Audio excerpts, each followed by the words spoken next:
Assalamualaikum warahmatullahi wabarakatuh. Nama saya Muhammad Aulia dari Prodi PAI Unit 1. Dan insyaallah saya akan meresume makalah dari kelompok 1, yaitu pengertian nama dan manfaat ilmu tauhid. Tauhid yaitu seorang hamba meyakini bahwa Allah Subhanahu wa taala adalah esa. Tidak ada sekutu baginya dalam rububiyah atau ketuhanan, uluhiyah atau ibadah, asma dan sifatnya. Seorang hamba meyakini dan mengakui bahwa Allah Subhanahu wa taala semata Rabb atau Tuhan segala sesuatu dan rajanya. Sesungguhnya hanya Dia yang Maha mencipta, Maha mengatur alam semesta. Hanya Dialah yang berhak disembah. Tiada sekutu baginya. Sesungguhnya Allah Subhanahu wa taala bersifat dengan segala sifat kesempurnaan, maha suci dari segala aib dan kekurangan. Allah Subhanahu wa taala mempunyai nama-nama yang indah dan sifat-sifat yang tinggi. Nama-nama lain ilmu tauhid adalah ilmu kalam atau cara menetapkan kepercayaan keagamaan, bisa disebut dengan filsafat, ilmu usuluddin atau pokok atau dasar-dasar agama, ilmu qaid, ilmu kaidah, ilmu ma'rifah, pengenalan atau mengenal, teologi Islam, istilah lain dari ilmu kalam, fikih al-akbar. Fikih menurut persepsi Abu Hanifah ada dua, yaitu fikih al-akbar membahas keyakinan atau pokok-pokok agama, ilmu tauhid.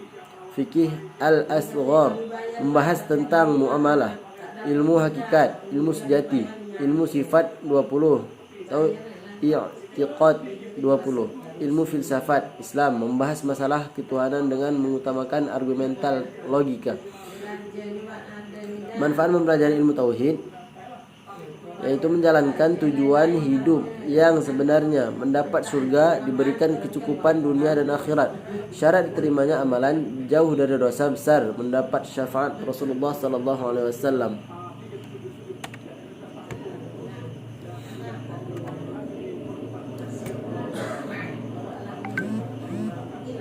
Pembahasan dari makalah kelompok 2. Pembagian tauhid.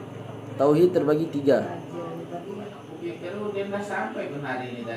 yaitu tauhid rububiyah, tauhid uluhiyah, asma wa sifat atau sifat. 1. Tauhid rububiyah adalah suatu kepercayaan bahwa yang menciptakan alam dunia beserta isinya ini hanyalah Allah sendiri tanpa bantuan siapapun. Dunia ini ada yang menjadikan, yaitu Allah Subhanahu wa taala. Allah Maha Kuat, tiada kekuatan yang menyamai af'al Allah. Maka timbullah kesadaran bagi makhluk untuk mengagungkan Allah. Maka harus bertuhan hanya kepada Allah, tidak kepada yang lain. Maka keyakinan inilah yang disebut dengan tauhid rububiyah. Jadi tauhid rububiyah adalah tauhid yang berhubungan dengan ketuhanan. 2. Tauhid uluhiyah adalah mentiadakan bahwa Allah sendirilah yang berhak disembah dan berhak dituju oleh semua hambanya. Dengan kata lain, tauhid uluhiyah adalah percaya sepenuhnya bahwa Allah berhak menerima semua peribadatan makhluk dan hanya Allah sajalah yang sebenarnya yang harus disembah. Yang 3. Asma wa sifat adalah iman kepada asma-asma Allah dan sifat-sifat Allah yang telah disebutkan dalam Al-Quran dan Al-Hadis, yaitu mengimani semua asma-asma Allah dan sifat-sifat Allah secara utuh tanpa menyamakannya dengan sifat dan nama manusia.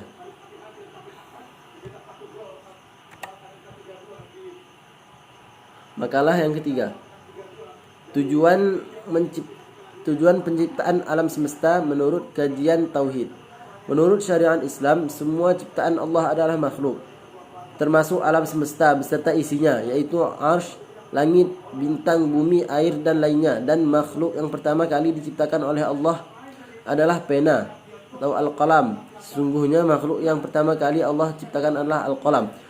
Pembicaraan Al-Quran tentang proses penciptaan alam semesta dapat ditemukan dari ayat-ayat yang tersebar dalam beberapa surah. Di antara ayat-ayat Al-Quran yang berbicara tentang proses penciptaan alam semesta ini adalah surah Al-Hud, surah Hud, Quran surah Hud ayat 11, Quran surah Hud ayat 7, Quran surah Al-Anbiya ayat 30, Quran surah Al-Fusilat ayat 9 sampai 12. Dalam Al-Quran banyak terdapat ayat yang mengajak manusia memperhatikan, memikirkan dan mengamati alam raya. Ajakan ini dimaksudkan agar manusia memperoleh tanda-tanda yang membuktikan adanya Tuhan pencipta alam semesta. Manusia dijadikan untuk memikirkan kejadian langit dan bumi.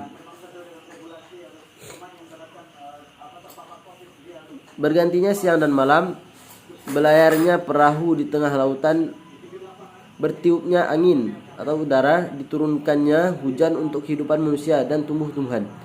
Diciptakan berbagai macam hewan untuk kesenangan manusia dan sebagainya.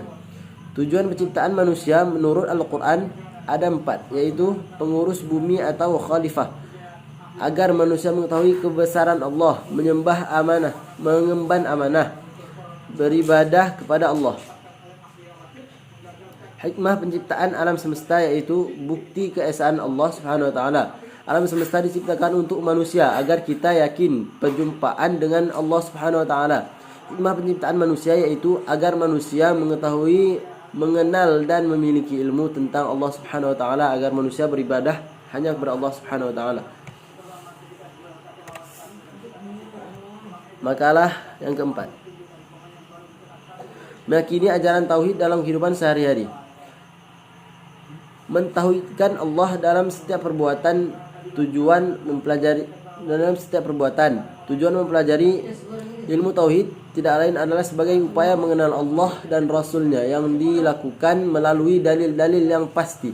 Selain itu, tujuan mempelajari ilmu tauhid juga dapat menjadikan setiap umat muslim sebagai pribadi yang menerima setiap ketentuan Allah, menerima pribadi yang ikhlas yang menerima setiap ketentuan Allah. Bahkan mempelajari ilmu tauhid juga mampu memberikan jiwa yang tenang dan tentram bagi setiap orang yang melakukannya. Dalam mempelajari dan menanamkan ilmu tauhid dalam diri kita, ada beberapa aspek yang wajib dilakukan, yaitu meyakini keberadaan Allah sebagai Sang Maha Pencipta, menetapkan keesaan Allah, menetapkan bahwa Allah bukan jauhar atau arad, meyakini bahwa segala sesuatu tidak ada sebelum Allah menciptakan dan membuatnya ada, menetapkan bahwa Allah mengatur cara agar kita terhindar dari perbuatan syirik menurut ajaran Islam, yakni ikhlas dalam berbuat, yakin adanya balasan Allah, memperbanyak zikrullah. Makalah kelima, konsep iman. Secara bahasa iman berarti membenarkan pembenaran hati, sedangkan menurut istilah iman adalah membenarkan hati, mengikrarkan dengan Islam dan mengamalkan dengan anggota badan. Pembagian iman yaitu iman kepada Allah, iman kepada malaikat, iman kepada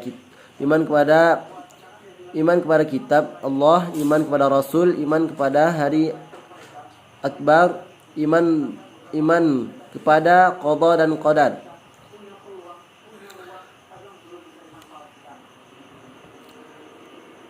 Hal-hal yang membatalkan iman yaitu syirik, nifak, kufur, mempercayai tahayul, mempercayai sihir, golongan yang memutuskan Islam atau riddah. Solusi untuk menyatakan batalnya iman yaitu merenungkan ciptaan Allah, senantiasa meningkatkan ketakwaan dan meninggalkan maksiat kepadanya.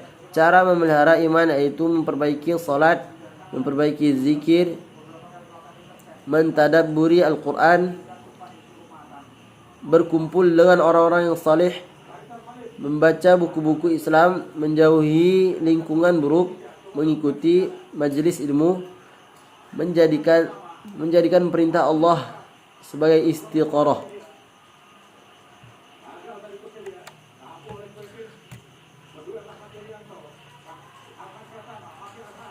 Makalah kelompok 6. Penjabaran An-Nahl ayat 36. Tujuan penciptaan Rasulullah, Allah Subhanahu wa taala menjelaskan bahwa Dia telah mengutus Rasul kepada tiap-tiap umat yang terdahulu, seperti halnya Dia mengutus Nabi Muhammad SAW pada umat manusia seluruhnya.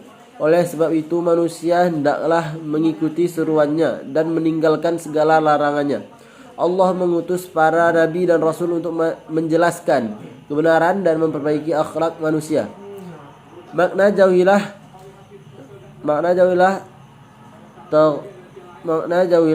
taghut adalah segala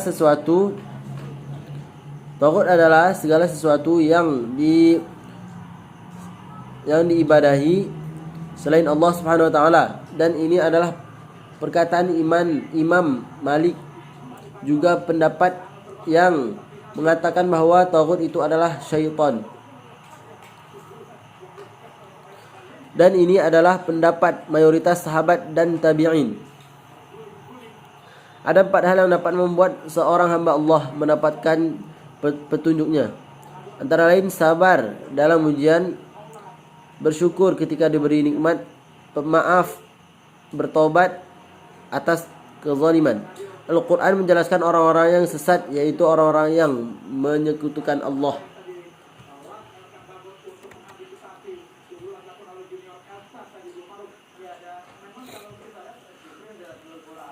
Makalah kelompok 7. Syahadat. Makna syahadat pertama yaitu la ilaha illallah, yaitu beriktikad dan berikrar bahwasanya tidak ada yang berhak disembah dan menerima ibadah kecuali Allah Subhanahu wa taala. Mentaati hal tersebut dan mengamalkannya. Makna syahadat kedua, wa asyhadu anna Muhammadar Rasulullah, yaitu mengakui secara lahir batin bahwa beliau adalah hamba Allah dan Rasulnya yang diutus kepada manusia secara keseluruhan, serta mengamalkan konsekuensinya, mentaati perintahnya, membenarkan ucapannya, dan menjauhi larangannya. Rukun syahadat la ilaha illallah ada 2, yaitu an-nafyu atau peniadaan. La ilaha membatalkan syirik dengan segala bentuknya.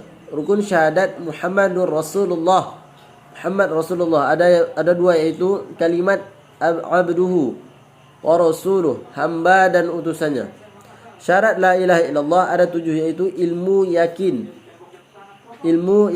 qabul atau menerima, inayat atau patuh, ikhlas, siddiq jujur, mahabbah atau cintaan. Syarat syahadat anna Muhammadar Rasulullah, yaitu mengakui kerasulannya, mengucapkan dengan lisan, mengamalkan ajaran kebenaran yang telah dibawanya, membenarkan segala apa yang dikabarkannya, mencintainya, mendahulukan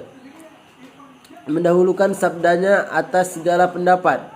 Setiap umat Islam harus mengukuhkan rukun iman di dalam hatinya. Ada beberapa cara yang dapat dilakukan untuk meningkatkan keimanan, seperti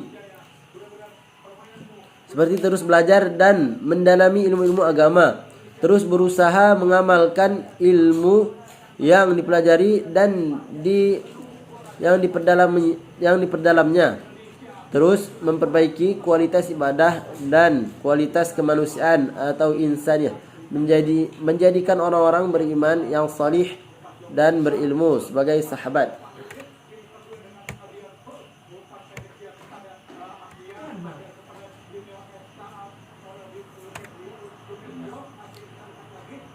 Baik, sekian